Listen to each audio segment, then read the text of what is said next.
Eto na no, akala mo ba tao lang ang may skincare? Ito ang masipag at malinis sa katawan ng mga Hypignatus Venator. Ito yung napansin din natin sa mga langgam no, kalinisan ay hindi lang ugali, kundi survival din. Kahit gaano sila kabisi sa pag-ahunt, may oras sila para linisan ang sarili. Tulad nitong si Scouty pagkatapos niyang kumagat-kagat, oras na para linisin ang mga mandible niya. Gamit ang paa, mga kamay, unti-unti niyang winawalis ang dumi sa mandible niya. Lupit no, sinasabay niya na din ang paglinis sa antena. Nililinis nila bawat sulok ng exoskeleton para silang may sariling shower kahit wala namang tubig. Lupit mo dyan maligo Scouty talaga. Pero ito pa yung mga isa sa napansin natin no. Hindi lang sarili nilang nililinisan nila, pati mga kapatid sa colony, tinutulungan nila. Lupit ni Scouty Imagine mo, nakatayo ka lang, tapos may naglilinis ng likod, ulo mo, ng libre. Pero para din to sa kanila no.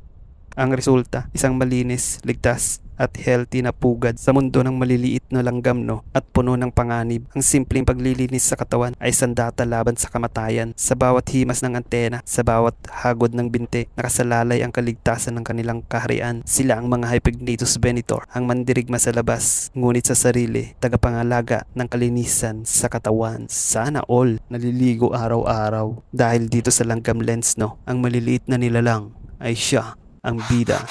Follow Langgam Lens.